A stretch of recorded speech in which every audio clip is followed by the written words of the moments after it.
এই জঙ্গলে আপনি কଣ କରିବେ এই জঙ্গলে মতে বিক্রি କରିଦିଅନ୍ତୁ। ନାଇଁ ନାଇଁ ଏ ଜଙ୍ଗଲ ଆମେ ଆପଣଙ୍କୁ ବିକ୍ରି କରିପାରିବୁନି। ନାଇଁ ନାଇଁ এই ଜଙ୍ଗଲେ ପ୍ରତିବର୍ଷ ଆପଣଙ୍କୁ 10 କୋଟି ଟଙ୍କା ଦେବି। କଣ କହିଲେ 10 କୋଟି ଟଙ୍କା? ହଉ ଆଜ୍ଞା ତେବେ ଠିକ ଅଛି।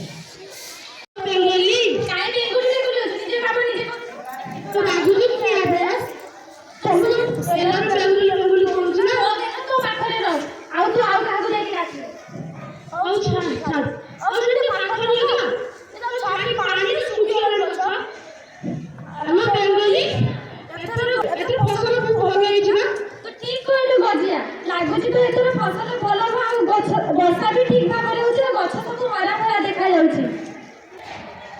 ଆରେ ଏ ଜଙ୍ଗଲରେ ତମେ ଦି ଜଣ କଣ କରୁଛ? ଆଜ୍ଞା ଜୁହାର ଜୁହାର ଜୁହାର।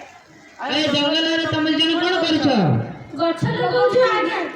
ଏଠି ଆଉ ଗଛ ଲଗାଉନି କାଲି ଗୋଟେ ବଡ଼ ମଣିଷ ଆସି ଏ ଜଙ୍ଗଲ କିଣିବା କଥା କହିଛନ୍ତି ଏବଂ ତା ପ୍ରତିବଦଳରେ 10 କୋଟି ଟଙ୍କା ଦେବେ। 10 କୋଟି ଟଙ୍କା ଆଜ୍ଞା ସେଇ ଜଙ୍ଗଲକୁ କିଣିକି କଣ କରିବେ? ସେ ଜଙ୍ଗଲ କିଣି ସବୁ ଗଛ କାଟି ଏଠି କାରଖାନା ତିଆରି କରିବେ। ଓହୋ ଭଲ ହେଲା ମଣିଷ ଏବେ ଶାନ୍ତିରେ ରହିବ। ଆରେ ହରିରେ ହଁ କଣ ହେଲା ହାତୀ ଭାଇ?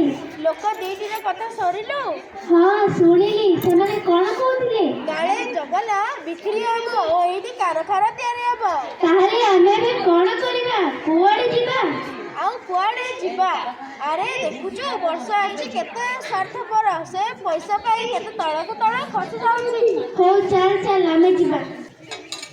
ଯାହା ହେଲା ଭଲ ହେଲା ଯାଇଛୁ ଟୁଙ୍ଗୁର ଭାଇ ଆମକୁ ଏ ଖରାରେ ଖଟିବାକୁ ପଡ଼ିବନି ଆମେ ବି ଭଲରେ ରହିବୁ ପିଲାଛୁଆ ବି ଭଲରେ ରହିବେ।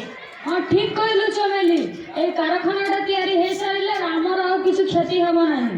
ହଉ ସେ ସବୁ କଥା ଛାଡ଼ କାଲି ଜାଣିଛୁ ଏଇ ଗାଁ ଭିତରକୁ ଗୁଡ଼ାଏ ହାତୀ ପଶି ଆସିଥିଲେ ଘର ଦ୍ୱାର ସବୁ ଭାଙ୍ଗି ଦେଇଛନ୍ତି।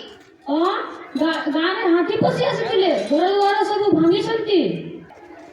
अरे हमें जन एरी कहाँ कर रे जल्दी जल्दी हाथ चलाओ एई कारखाना गोटे मास भीतर करिया दरकार और एई कारखाना सहीले हमर ही लाभ। ଆଜ୍ଞା ଆଜ୍ଞା ଆଜ୍ଞା କରୁଛି। छी छी ଏ ରାସ୍ତାରେ ଆଉ ଚାଲି ହବନି କିନ୍ତୁ ଅସନା ପାଣି ବହି ଯାଉଛି ପୁଣି ଏତେ ଦୁର୍ଗନ୍ଧ ଯୋଗୁଳି କ୍ଷମରେ କୋଉଠୁ ଆସିଲୁ କଳକାରଖାନା ତିଆରି କଲେ ଯେ ମଣିଷ ବଞ୍ଚିବା କଷ୍ଟ ହେଇଯାଉଛି ଲାଗୁଛି ମୁଁ ଜଲ୍ଦି ଆଉ ବାଡ଼ିକୁ ଚାଲିଯିବି। ଆମେ କଣ ଲାଗିଲ ବୁଢ଼ୀ ମାଉସୀ ସକାଳ ସେଠି ପାଣି ଚଲାଉଛି କଣ କହିବି ରେ ପୁଅ ଦେଖୁନ ବାଟ ସାରା କେତେ ଅସନା ପାଣି ବହି ଯାଉଛି। ଆଲୋ ମାଉସୀ ତତେ ଖାଲି ଅସନା ପାଣି ଖାଉଛି ଆଉ ଲୋକମାନେ ପାଣି ପିଇବାକୁ ଗୁଣ୍ଡାଏ ପାଣି ପିଇବାକୁ ପାଉନାହାନ୍ତି ଆଉ ଏଥର ଏଇ ବର୍ଷ ତ ପୁଣି ଅସନା କର। ଆରେ ତମମାନେ ଏଠି କଣ କଥା ହଉଛ? ଦିଦି ନମସ୍କାର। ନମସ୍କାର ନମସ୍କାର ତମେ ଏଇଠି କଣ କଥା ହଉଛ? ଦିଦି ଆପଣ ତ ଜାଣିଛନ୍ତି এই ବର୍ଷ ଅସହାୟ ଗରମ ଆଉ ପିଇବାକୁ ବି ପାଣି ନାହିଁ। ଗରମ ଏଇ ଗରମକୁ ତ ତମେ ମାନେ ଡାକି ଆଣିଛ। ଆମେ ମାନେ ଡାକି ଆଣିଛୁ କେମିତି? ତା ନୁହେଁ ତ ଆଉ କଣ ତମେ ଜାଣିଛ ଏଇ ଜଙ୍ଗଲ ତମମାନଙ୍କୁ କଣ ଦଉଥିଲା?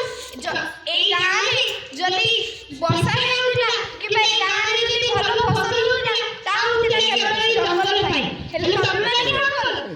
ଏଇ ଜଙ୍ଗଲକୁ ଅନ୍ୟ କାହା ହାତରେ ଦେଇଦେଲ କେତେଟା ପଇସା ପାଇଁ। ଗରମ ହଉନି ତ ଆଉ କଣ ହବ? ହଇରାଣ ତମେ ମାନେ ହଉନି ତ ଆଉ କିଏ ହବ? ଜାଣିଛ ଏ ଜଙ୍ଗଲ କେତେ ପଶୁମାନଙ୍କର ବାସଗୃହ ଥିଲା ତମେ କଣ କଲ? ସେମାନଙ୍କ ବାସଗୃହକୁ ଭାଙ୍ଗି ଛାରଖାର କରିଦେଲ। ଏବେ ତମମାନଙ୍କର ଘର ଭାଙ୍ଗିବ ଯାଉ କାହା ଘର ଭାଙ୍ଗିବ?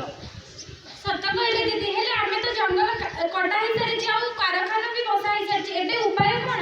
ଉପାୟ ଅଛି ଯଦି ଆମେ ସମସ୍ତେ ମିଶି ଗୋଟିଏ ଗୋଟିଏ ଗଛ ଲଗେଇବା ତାହେଲେ ନୂତନ ଜଙ୍ଗଲ ସୃଷ୍ଟି ହେଇପାରିବ ଆଉ ତାହା ହିଁ ହେଉଛି ଏହାର ସମାଧାନ। ଦିଦି ଆପଣ ଠିକ